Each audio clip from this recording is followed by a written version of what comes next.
Okay, so first we'll do shoulder. I'm going to try to use my right, according to this, everything's flipped around, so it looks like my left, but it doesn't matter which one we use. We'll stay consistent on one side of the body here. I'll call out each position as I do it.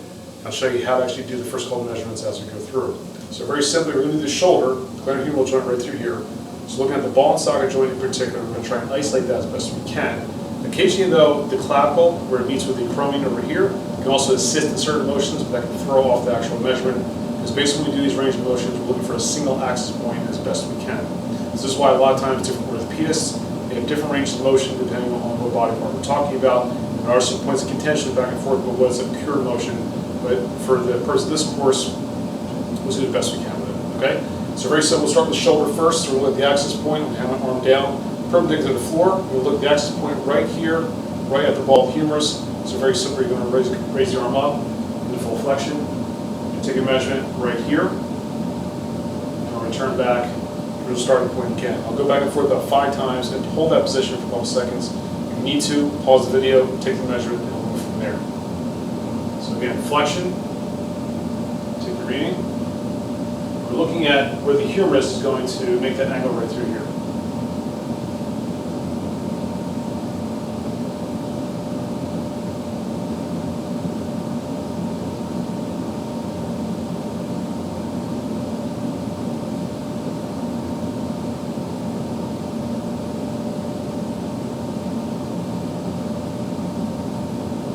And all you should do is take those 5 measurements and give you the average and put it onto your lab sheet, and you submit that as part of your lab requirement.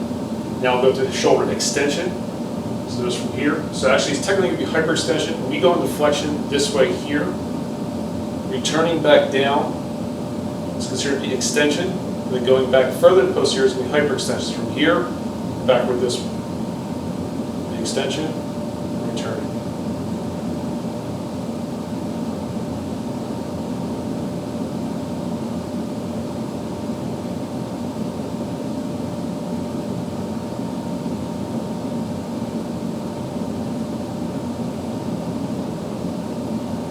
Next, we'll be doing what's called abduction and adduction. Abduction, if you look at the first couple letters, AB is taken from Latin meaning away. So any motion on the lateral side away from the body is considered to be abduction. Adduction, the opposite motion, means toward in Latin, AD. So very soon we're going to do both abduction and adduction on the shoulder. First, abduction. So again, we're going to look at the front of the humerus right through here as it forms the glenohumeral joint. So that's going to be your axis point. So the middle portion of the protractor is going to go right there.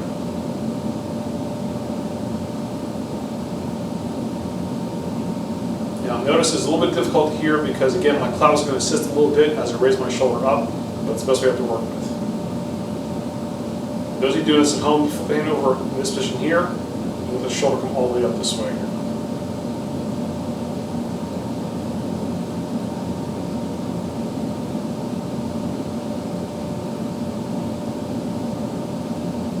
So again, looking at this for your shoulder motion, we're looking at almost a full 180 degrees of abduction of the shoulder.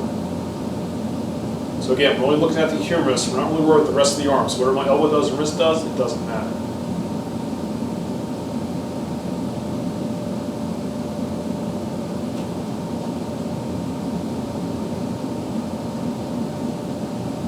Now one little trick that we use in practice in particular to kind of take a look and see how well the shoulder is moving, you actually palm down first and go straight out this way here. Most people can only go to about here. And then they flip the hand over this way and then go a little further up.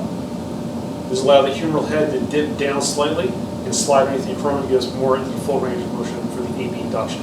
For a person this test, we're looking at palm up, going all the way up this way here, take the measurement, and then right back down. And for adduction, we can't pass our arm through the torso, so we're going to do a very slight maneuver here, a little bit of flexion here, and then pass inward this way.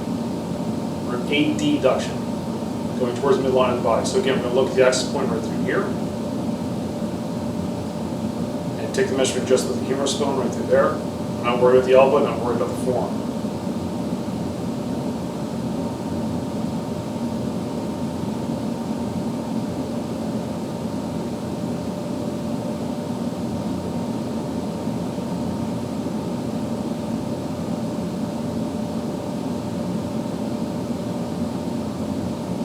Counts as 2 1 4 pound saves. Okay. Next we'll look at rotation. So basically the third humeral joint is going to be a 3-axis of rotation type joint as a ball and socket. So we saw flexion extension to anterior posterior, abduction, adduction, so lateral motion. Now we do rotation, both internal and external. So we do this very simply. I'm going to show you the first position, but there's going to be a better way for us to actually do the measurement, a little easier. Very simply, lateral rotation is going from midline and going away. Pivoting on the third humeral joint, becoming internal, this way goes in towards the midline. The problem is my stomach stops the motion, so we have to modify this a little bit.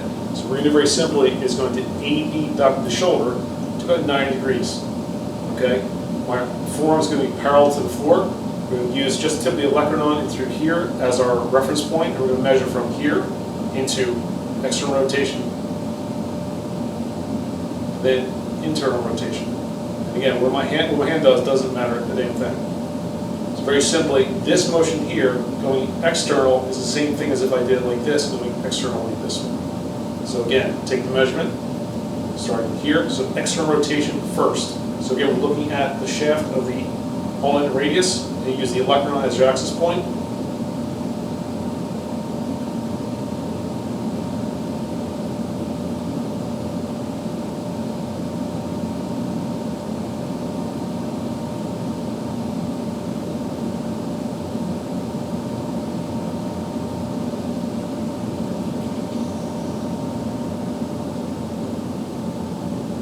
And next do internal rotation.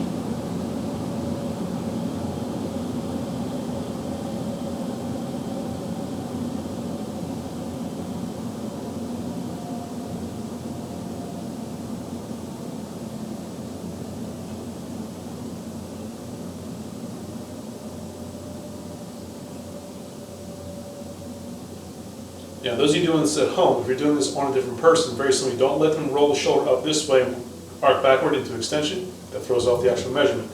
Conversely, don't have them roll the shoulder forward this way either, because again, this shows another different range of motion. It's going to throw off the measurement there as well. So that takes care of all three aspects of the shoulder.